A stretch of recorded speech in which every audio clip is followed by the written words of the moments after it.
Today's TrueFire artist spotlight is Greg Koch. Greg has been called a twisted guitar genius to an eclectic virtuoso by guitar pundits, but in fact, these are just descriptions of someone who loves what he does and has found a way to make a living doing it on his own terms. Today, we'd like to feature 2 free lessons from Greg's Grisselman guitar course, available exclusively on TrueFire. Comping in shuffle land. You know, folks, it is something that I've always thought was extraordinarily important to be able to groove like a banshee in heat with the rhythm guitar, because unless you have the groove and the swing going, all the schweedles in the world doesn't make a load of difference as far as I'm concerned. So, and one of the things that really helped me quite a bit was, I always worked on my rhythm quite a bit. I've played in my own version of bands with having a keyboard player in the band where I'm comping for them, but when I started doing a duo with this, there's a harmonica player back home by the name of Steve Cohen, who's unbelievable on the harmonica, and we would do these duos together, and he played guitar as well, so he would comp on the guitar as I was doing solos, and then when he was soloing on the harp, I would be comping. And so learning the skill set of knowing how to comp in a trio is one thing. Knowing how to comp in a band when you're having to support somebody but not step all over their activities and complement what they're doing. But then also being able to play in a situation where you're playing like solo guitar where you got to keep the groove going is another thing. So there's an idea of, I wanted to kind of express how to be able to comp like that, or at least how I approach it. The tune that we're actually going to use for this is a tune of mine called Quarantun, which is a whole nother subject matter. But it's basically a shuffle in E, and there's a bunch of different stuff that I'll do when I'm doing a shuffle. One of the things, obviously you can just kind of go, and that works just dandy. I've got a little bit of paste on this tone just for a little bit of girth and majesty. But one of the things I just like of just doing a straight rhythm is this idea of all downstrokes, 1, 2, 3, E, 4, and then doing an upstroke.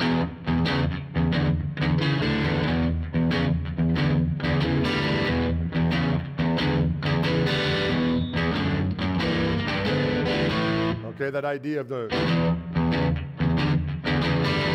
is kind of a cool thing. It's kind of like the Stevie Ray.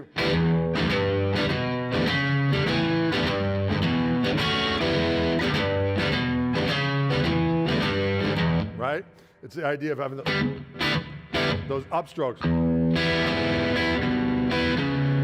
Dude, slow, it kind of sounds weird, but. Okay.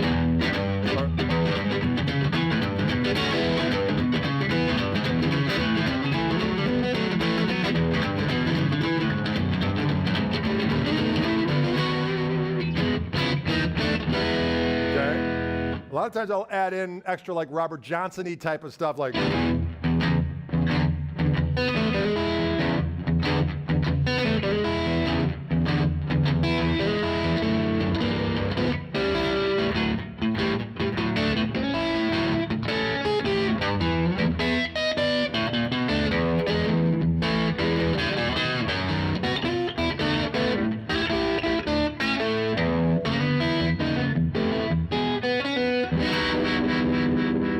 Wait a minute, that wasn't supposed to be in there. But you get the idea. That's kind of one of my favorite little turnarounds to do.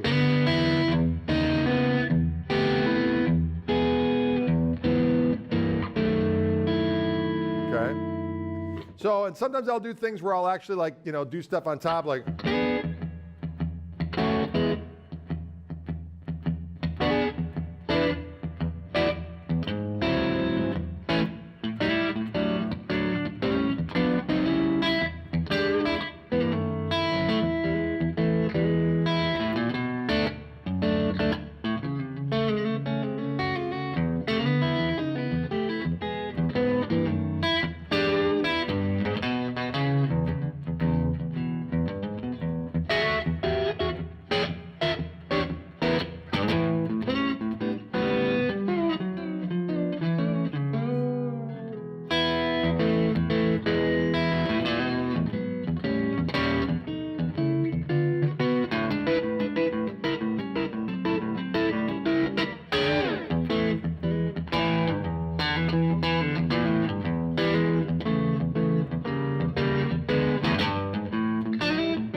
get the idea. So all of that stuff kind of is in the soup.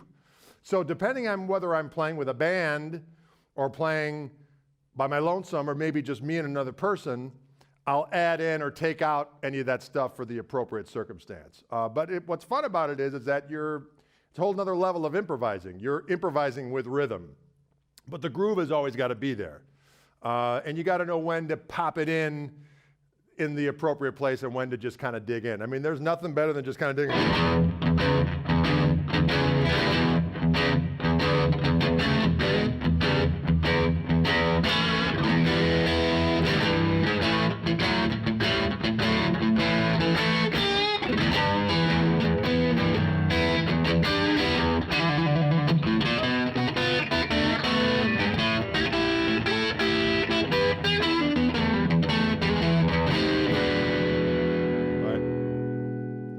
Stuff is good for you. Okay, as long as we're kind of talking about comping, I've done this kind of shuffle in E and showing you the various different aspects of what I might do. And I've done it more of a kind of more of a kind of a grungier Chicago type or Texas style blues type of a thing. If I'm doing something where I'm doing a shuffle in G and maybe doing it more of like a solo thing. I'm just sitting by myself, I'm tapping my foot, doing a shuffle in G. It might sound something like this.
Now, obviously, that gets pretty notey there, but that's if I'm playing all by my lonesome and I just want to keep a groove going and keep things interesting.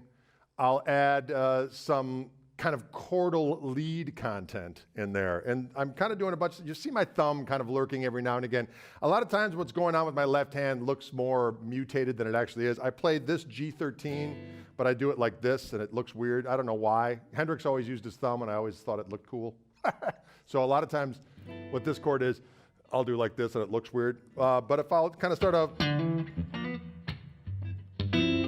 little slides up, or like little, and sometimes I'll do a blues scale and I'll harmonize it with chord shapes. I learned that from Robin Ford. Thank you, Robin.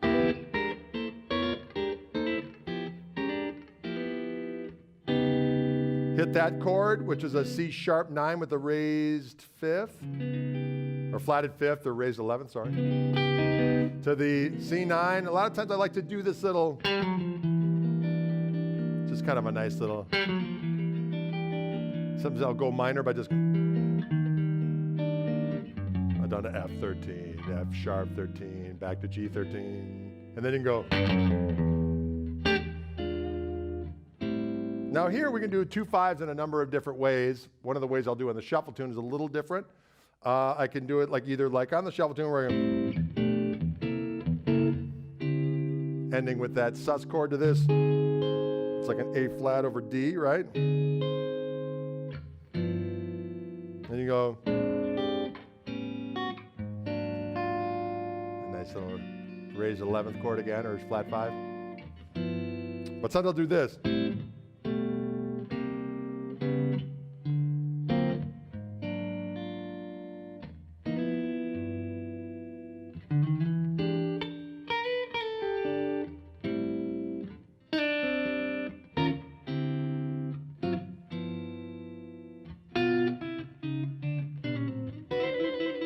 I just like that thing. I think it's wise ass and cool. So I'll go down.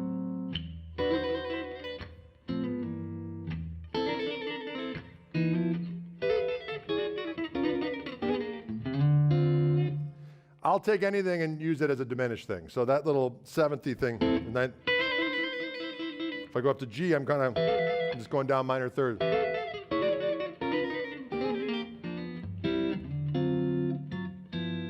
Okay. This little walk up I do all the time.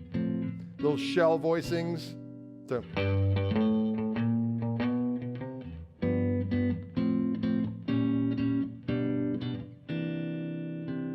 So I'll throw a diminished in there. Add Mr. Wiggles, as I like to call it, just kind of shaking it back. Do that hammer on.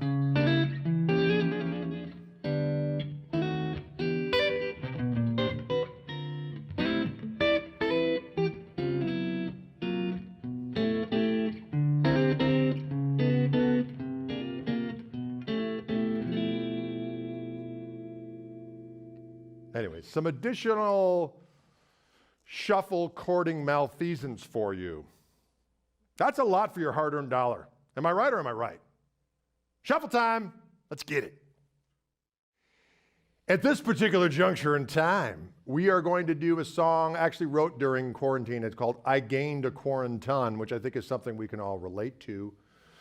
But this particular rhythm pattern, I was doing a shuffle thing in E, and I like to make it as slothful and as piggy as possible. But of course, you know, I'm always naughty and I never do a straight 12 bar. I'm always throwing in stuff. So there's a cool kind of 2-5 turnaround.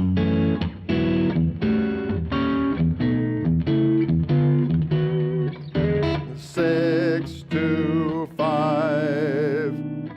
And then I add in a bunch of other little rhythm things in here that we'll dissect in a moment. But it's a shuffle in E. Bunch of little morsels in here. You might see one and go, I'll take that one thing. And I say, good on you. Take it and do it what you will. Do it what you will. Do with it what you will. Talking is hard. Playing is easier. Let's play. Here we go.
Shuffle time, quaranton style.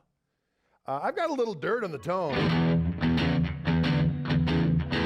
I'm on the neck, pickup. You know, some of the things I like to do when I'm just doing that chunky little rhythm pattern is I'll mess around with doing some palm muting on my right hand.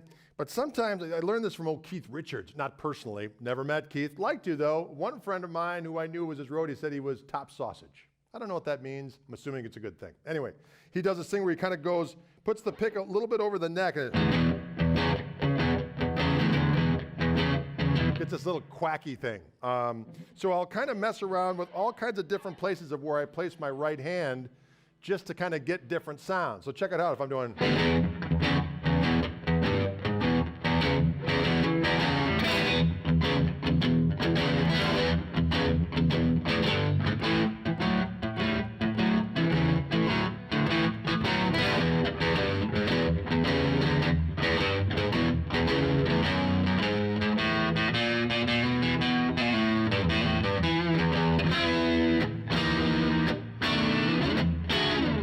okay?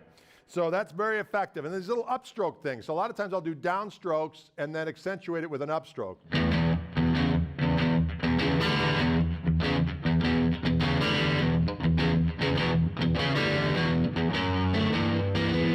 I love doing that little shell voicing walk up. So what I'm doing there is I'm using the pick on the low E string. I'm using my middle finger on the D string and G string and ring finger on the G string.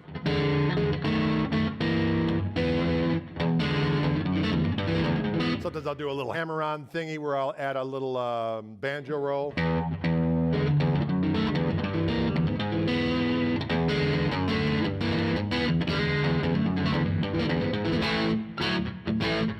Sometimes I'll do this little thing where I'll do these little fancy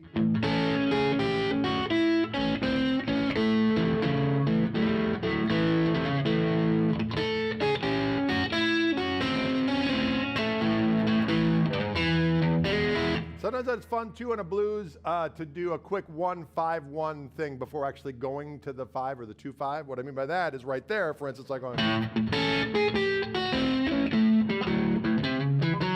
1, 5, 1, and then the 2-5 turnaround.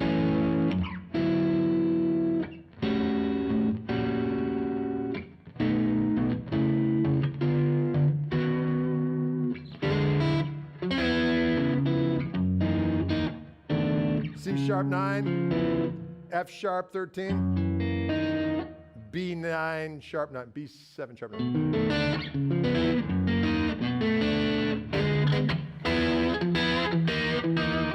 Add vibrato. Kind of shaking the whole chord.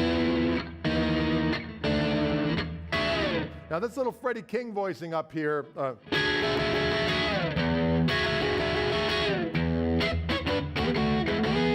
That chord. I like to do this thing where I do this like kind of organy.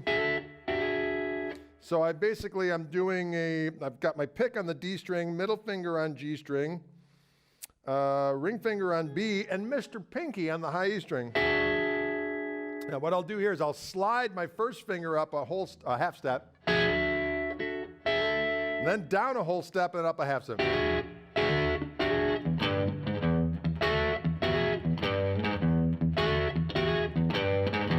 And there I can do this little walk up, it's like.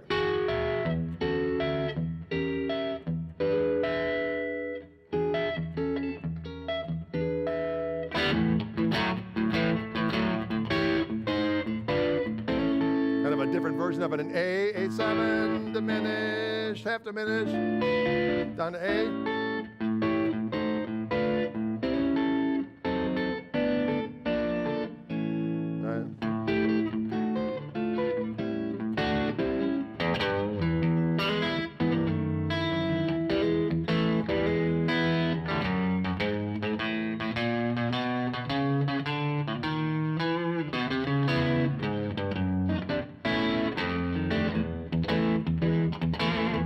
This little thing where you shake the whole chords. I'm doing that little.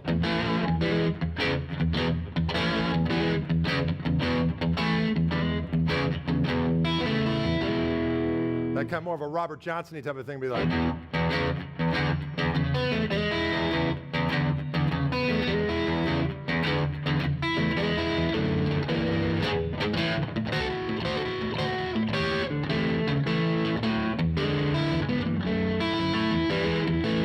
Now there's a thing that a lot of blues guys did. Jimmy Reed used to do this. And Keith Richards talks about it in his autobiography. You can never quite figure it out because it sounds wrong. Stevie Ray Vaughan would do it. A lot of people do it. So when you go to the 5 chord, and you do that chord. So you're still on the B chord, but all of a sudden you got the A in the bass, but the B triad on top. And it sounds heinous, but it's glorious. So it's like that.